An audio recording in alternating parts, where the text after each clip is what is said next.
About the morning I finally stopped managing and started actually trying to heal. I have been treating symptoms while ignoring the system creating them. I have been managing the fire while leaving the fuel untouched. And I felt like a participant in my own healing, not a patient, not a manager. Hey, Liberator, are you ready for part 3? Today is going to look a little different. Today, the plan arrives. If you've been watching this series, you've done something really courageous. In episode 1, you named the survival loop. In episode 2, you looked honestly at what it's been costing you. And both of those things, the naming and the seeing, they matter enormously. And they're not small things. But I also know what can happen after 2 heavy episodes. You feel seen, you feel understood, you maybe even cried a little bit in your car, and then you think, okay, but what do I actually do? I hear you. And today is the answer to that question. Today, I'm going to give your first 7 days out of survival mode. Not a vague suggestion to practice self-care or a list of 20 things to try someday. A specific day-to-day plan, grounded in what we know about the nervous system, practical enough to do in real life and gentle enough not to become another thing to fail at. But first, I want to tell you something. About the morning I finally stopped managing and started actually trying to heal. I want to take you back to a very specific morning.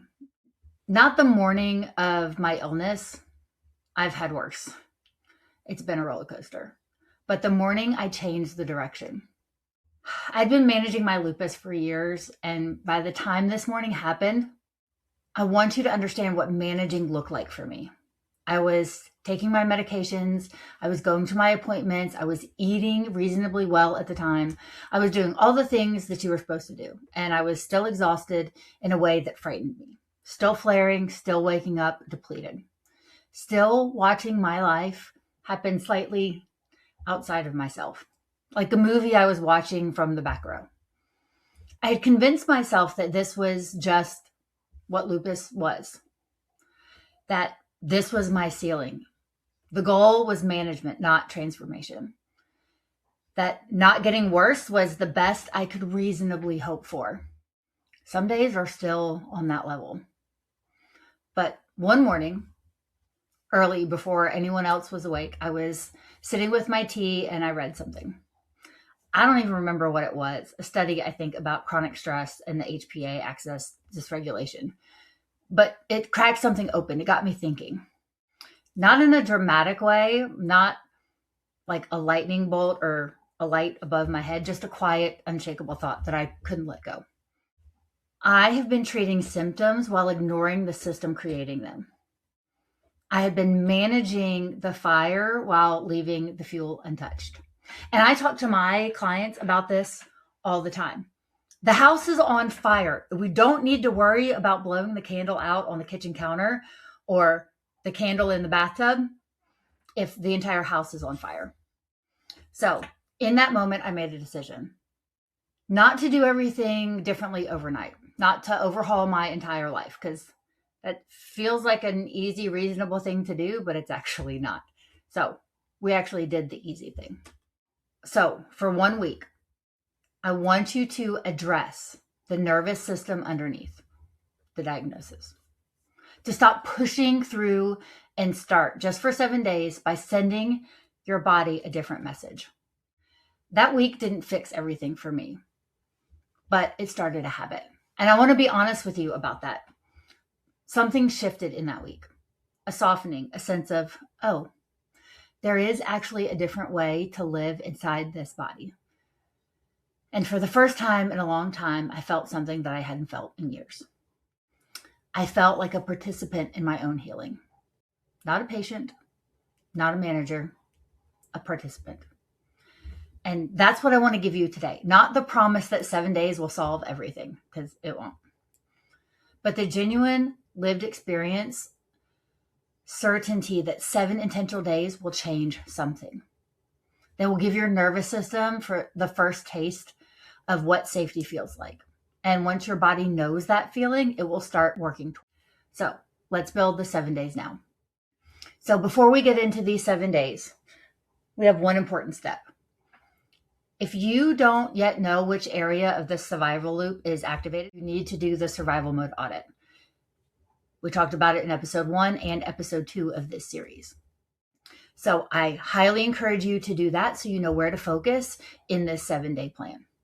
It's free. It's a 5-minute self-check I created that walks you through specific areas of physical depletion, mental and emotional load, your survival beliefs, and your rest and recovery barriers. It tells you clearly where you're most stuck, so that when you get into the 7-day framework, you know exactly which days to prioritize. So don't waste time. You can grab the link in the description and do this before day 1 if you can.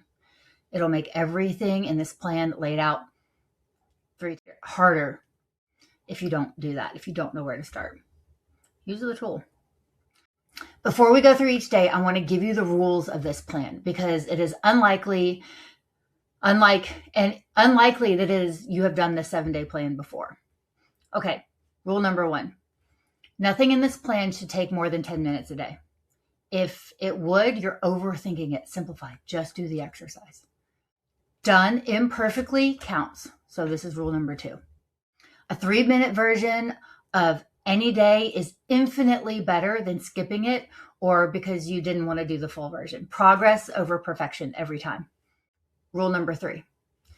This is not about discipline. This is about communication. Every single action in this plan is a message to your nervous system that says, the emergency is over. You are safe. You can calm down. Okay, here's day 1. See clearly. You can't change what you can't see. Today is about honest inventory. All right, we've done our morning anchor. Sit for 5 minutes before your phone. Sit with both feet on the floor. Get outside if you can, if the weather allows. Get your feet grounded. Take 4 slow, deep breaths. Just that. Do it for 5 minutes. All right. So if you have not done today's action step of doing the survival mode audit, set a 10-minute timer, answer every question honestly, and don't try to fix anything today. Just see it. And then circle your highest scoring section, and that's your starting point. Remember, you don't have to solve anything today. Seeing is enough. Clarity is the first act of healing. All right, day 2. We're going to feed your nervous system. She's probably starving.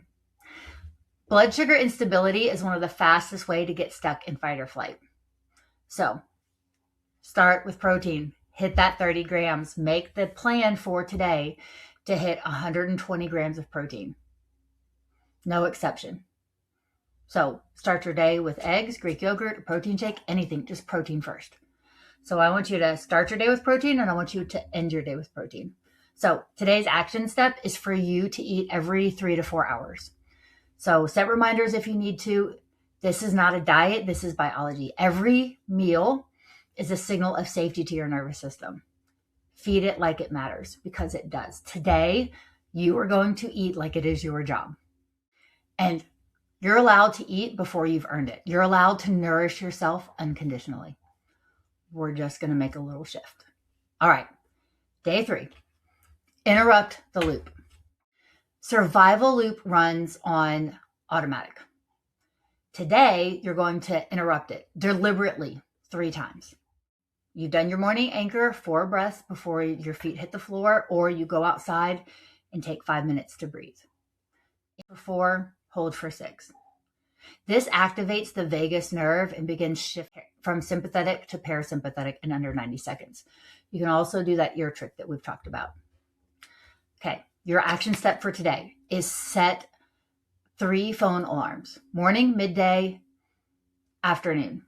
When each one of these goes off, stop whatever you're doing and take 4 slow breaths. And hold for 6. Look up and name 3 things you can see. Then continue. That's it. 3 90-second interruptions in your day, sending the message, I am not an emergency right now. So I'm going to do this with you. So we're going to take a inhale for 4 and hold for 6. Okay, you ready? A book, my backpack, and a dog bed. We're going to do that. You do that 4 times. Okay. Just go through it for 90 seconds. Really, really easy. Okay. Just keeps you grounded and present in the moment.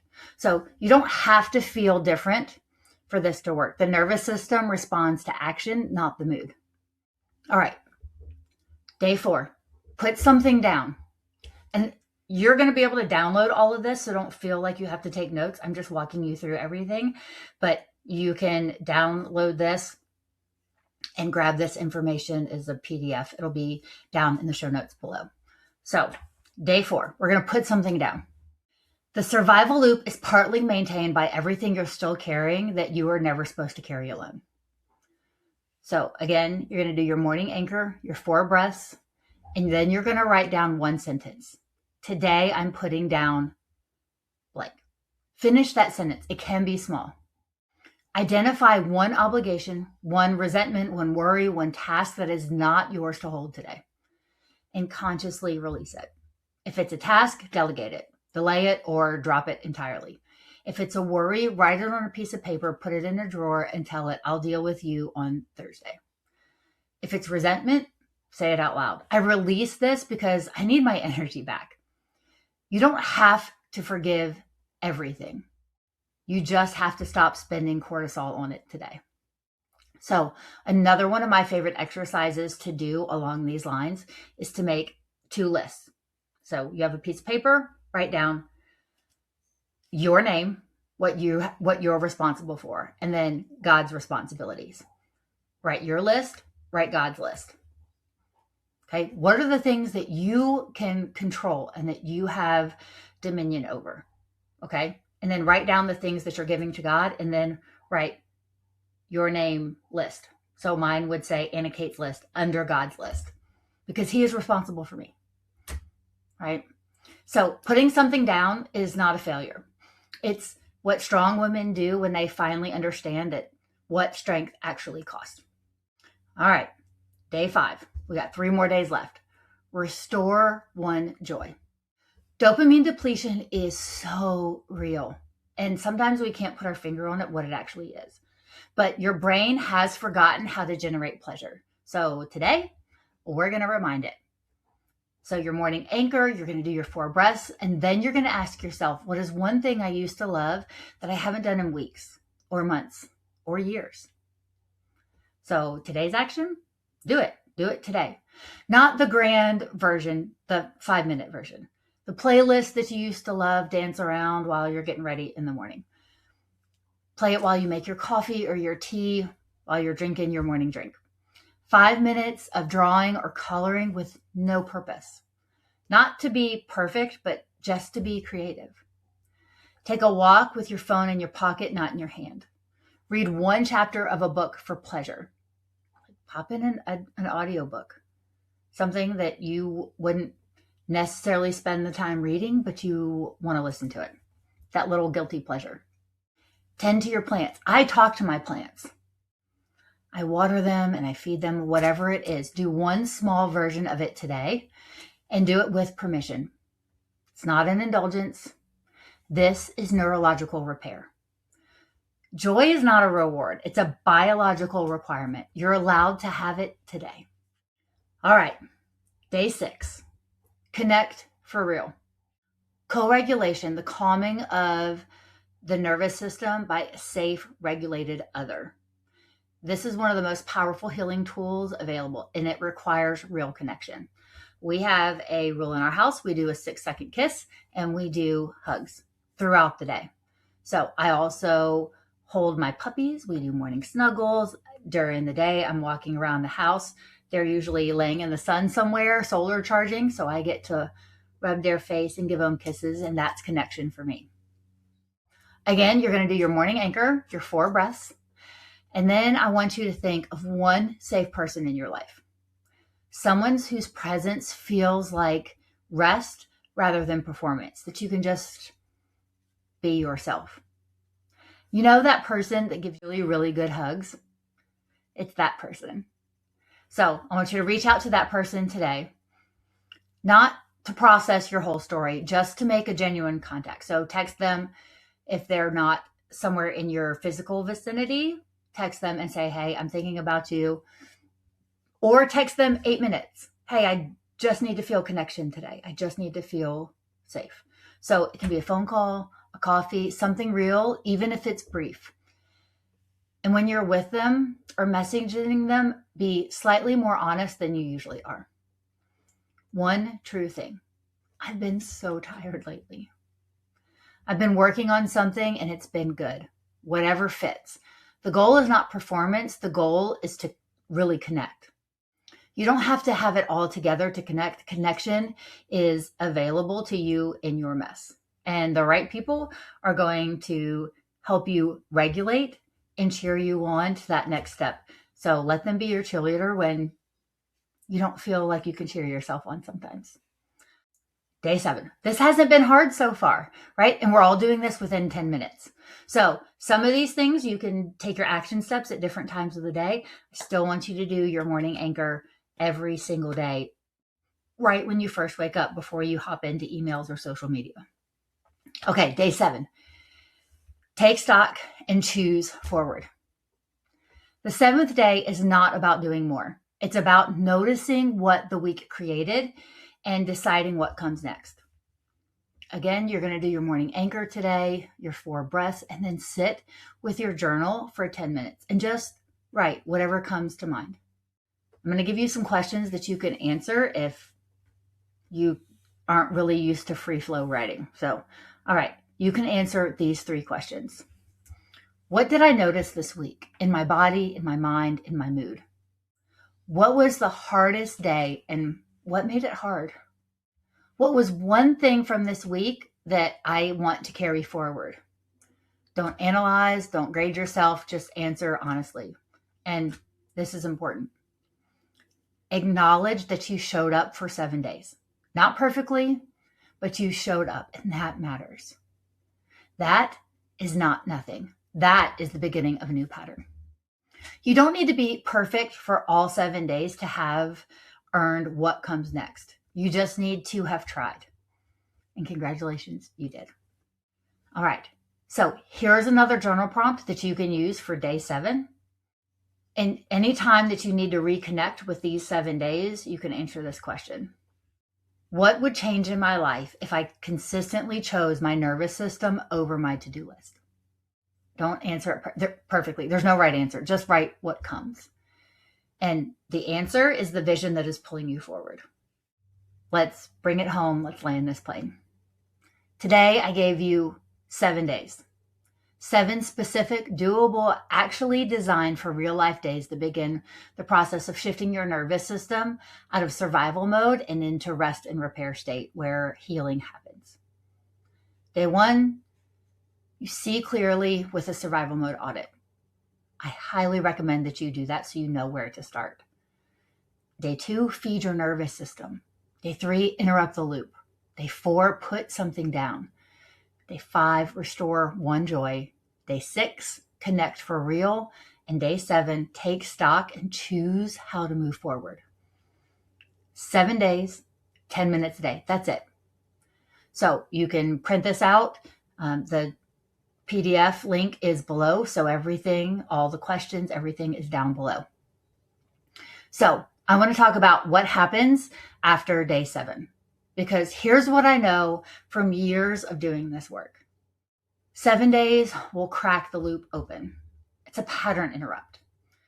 They will give us a genuine taste of what it feels like to send our nervous system a different message. And that taste, the sense of, oh, that's possible. That feels good, is one of the most motivating things that you'll ever experience. I promise it's addicting.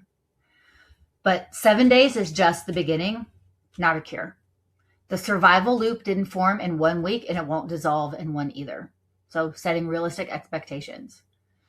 So real lasting transformation, the kind that holds when life gets hard again, the kind that rewires your nervous system and that pattern level, the kind that changes not how you feel, but how you believe in yourself. That takes 90 days minimum with the right support. 7 days cracks it open, 90 days changes you. Here's what is waiting for you on the other side of 7 days. So I have a 90-day container, a breakthrough container. So it's private group coaching. We're going to tackle things on a nutritional level. We're going to get some support options available to you. And you also get 6 private one-on-one sessions with me, where we get to dive deeper into the specific things that you want to talk about, your story, your body, your path forward. Everybody struggles with something a little bit different. So this is tailored one-on-one coaching. This is not generic. This is guidance from someone who has walked every mile of this road personally and who will walk it with you. So I'm also going to give you meal plans and workouts for inspiration. So not a rigid protocol, not another diet, but gentle, nourishing, and inspirational, built for if you're looking for something a little bit different. So, and a lot of these things we can tailor if you have a chronic illness, because working out kind of sucks. But I'm going to give you lots of ideas. You take what you want, leave what you don't. So everything that you need in the 90-day series has been built to move you forward.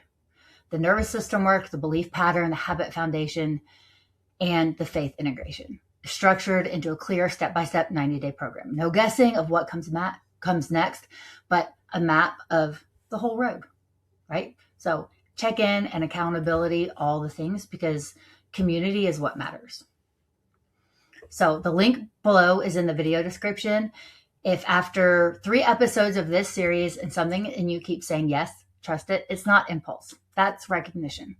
Your nervous system knows the difference between something that will actually help and something that won't. And saying yes. Say yes. Come join us. And before you go, share this episode with someone who needs a plan. Not just the idea of healing, but an actual day-to-day, this is what I need to do. Send it to her, because she's out there and she might not find it on her own. And if the best way that you can support this channel is to like, subscribe, and leave a comment. Tell me which of the 7 days you're most excited to try and which one feels the hardest. I want to know both. And as always, go out and liberate your awesome.